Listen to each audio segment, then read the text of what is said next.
Governor Ron DeSantis rejects a fund The time he was running for president.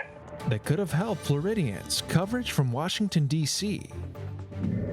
World leaders meet in the nation's capital. Will be a way to cement their ties with the Hispanic community in the United States. At the Conservative Political Action Conference. An art exhibit He didn't let the bad times get him down. He kept on pushing. to commemorate boxing legend Muhammad Ali here in South Florida.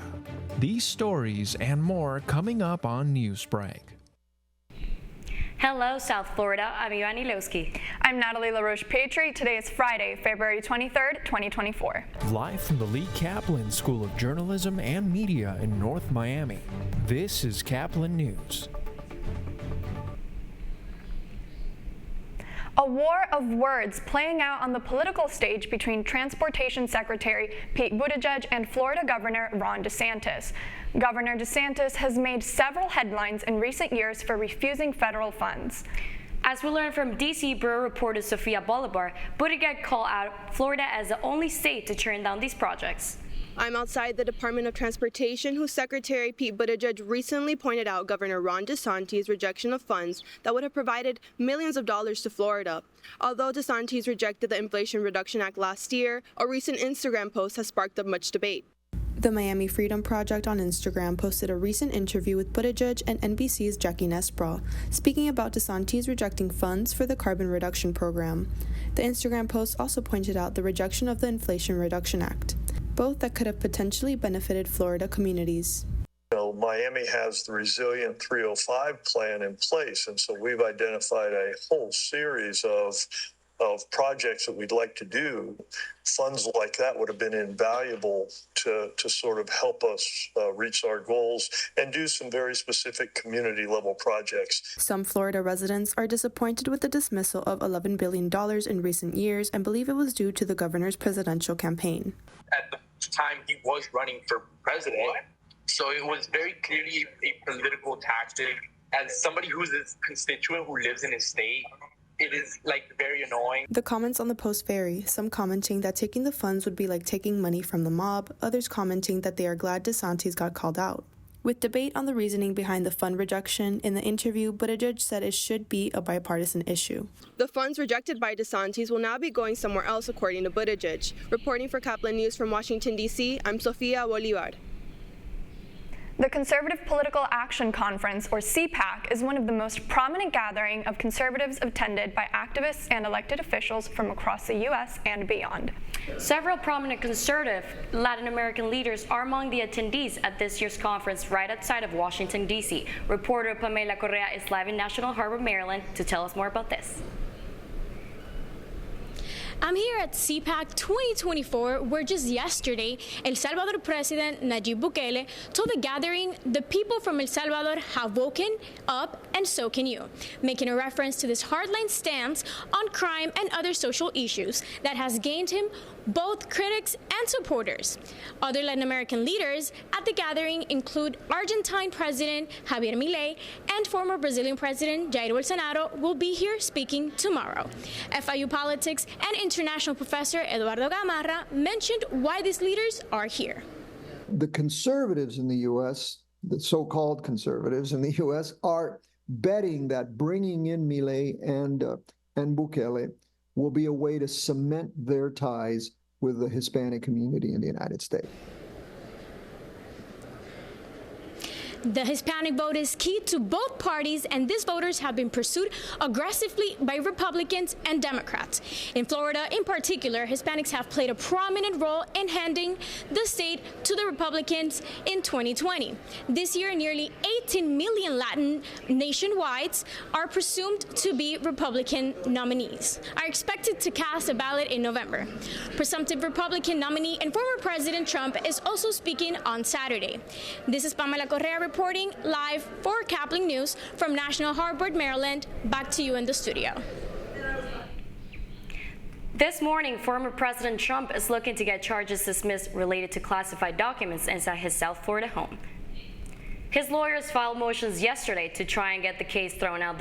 The documents were at his Mar-a-Lago estate in Palm Beach. Earlier in the day, lawyers for a co-defendant asked the judge to get their client's charges dismissed. This weekend will mark the 60th anniversary of the fight that changed Muhammad Ali's life forever here in South Florida. Caplin News reporter Valentina Gaspari has behind-the-scenes to the exhibit. 6 decades since the world witnessed sports history. We're talking about the greatest. His life-changing victory all started here. 60 years have passed since 22-year-old Cassius Clay, later known as Muhammad Ali, shocked the world after defeating heavyweight champion Sonny Liston in the 1964 title fight taking place in Miami Beach. The I Shook Up the World exhibit, in collaboration with Washington Avenue Business Improvement District and History Miami, reflects on Ali's big fight night. Memorabilia, photos, and even a ring took up much of the space. The exhibit is planted right where 5th Street Gym was, a place that resonates with Ali's boxing career. Troy Wright, executive director of the Washington Avenue Bid, helped organize the event, saying it was a life-changing moment. Muhammad Ali was more than just a boxer. He was more than an entertainer. He was more than a humanitarian, but he was a father. He was really helped change America for the good. So I'm really proud that we could do this.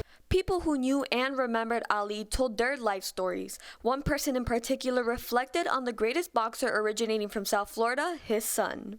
My father was always persistent on everything he do, and he just took it in stride. And he didn't let the bad times get him down. He kept on pushing. So he's the greatest humanitarian, the greatest dad, the greatest boxer, the greatest man ever.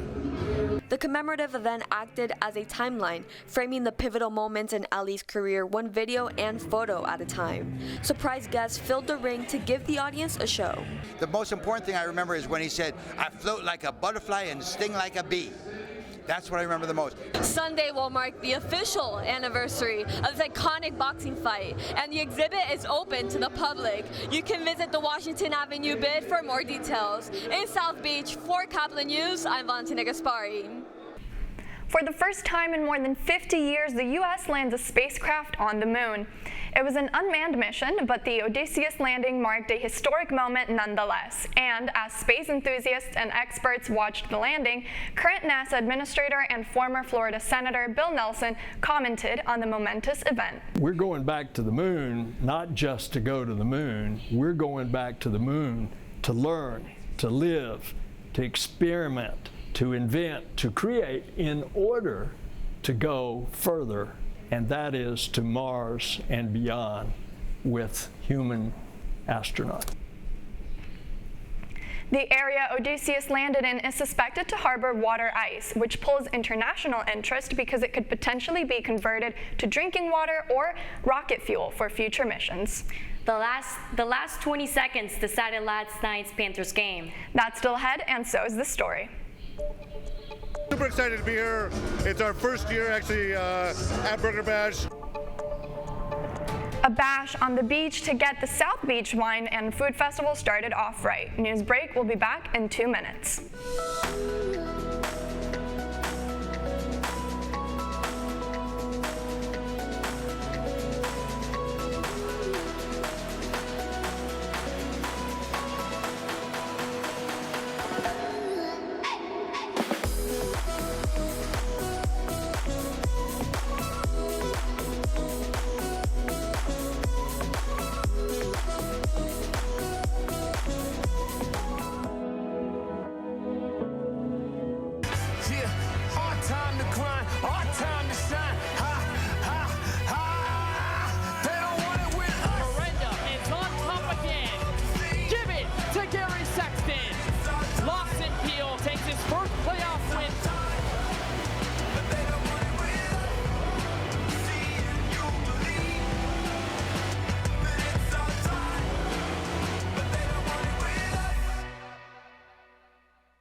Radcliffe Art and Design Incubator is the velocity accompanying the fellow's rudder, as in a boat. Unless there is movement or action, the planned direction is of little consequence. We encourage the creative ideas into action, and from the experience of doing, we critically assess the feedback, adjust, and set out to rediscover the potentialities of an entrepreneurial mindset.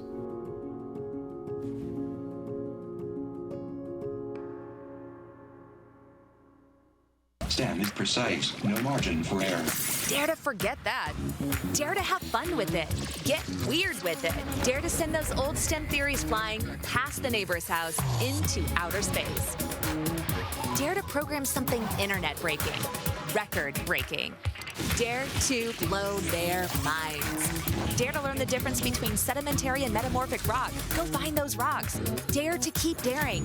Dare to STEM. Check out She Can STEM to get started.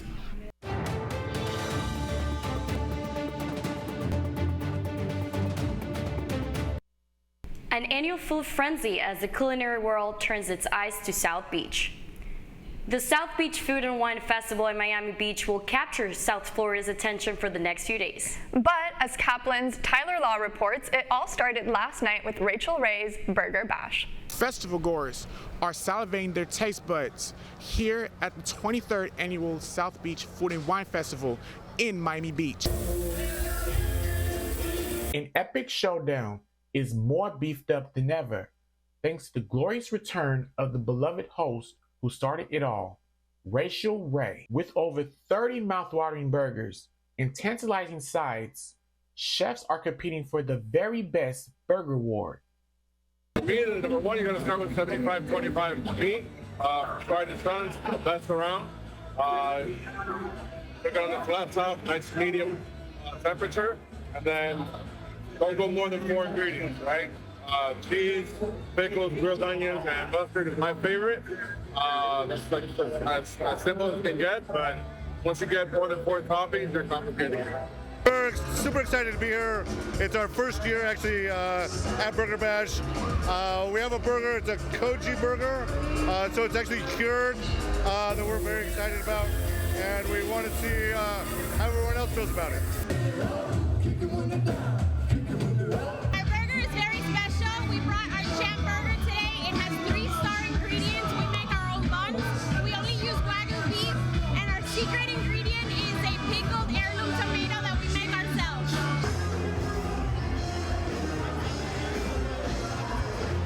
From the crowd to the music, the amazing food, even Panther Pride, Burger Bash is the place to be. In Miami Beach, for Caplin News, I'm Tyler Law. The Panthers take a tough loss in Carolina against the Hurricanes. The game was filled with tension between the two teams as neither was able to score. It wasn't until the final period that the Hurricanes scored with 18 seconds left of the game. The final score was Panthers 0, Carolina 1. The Panthers will come home to play the Washington Capitals tomorrow at 6 p.m. You're watching Newsbreak, and we're coming right back.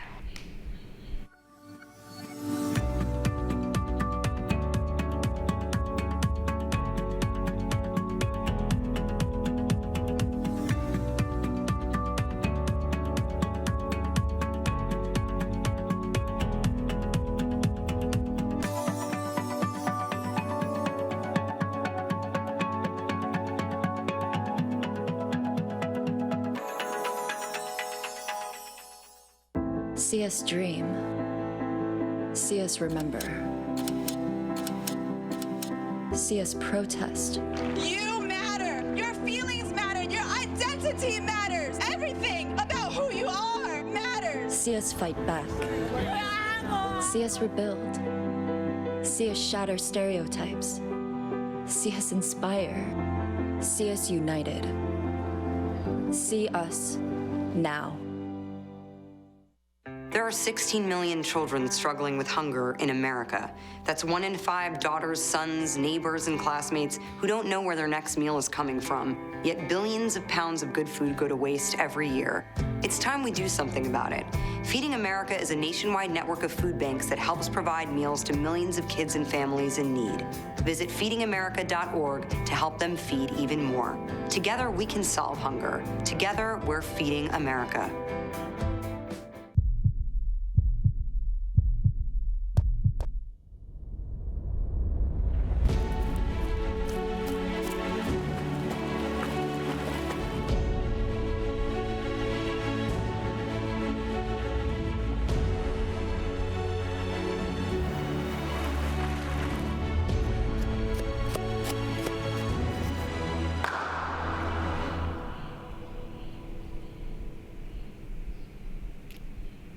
That's all the time we have for Newsbreak. I'm Natalie LaRoche-Pietri. And I'm Ivani Liski. Get more news at any time at caplinnews.fiu.edu.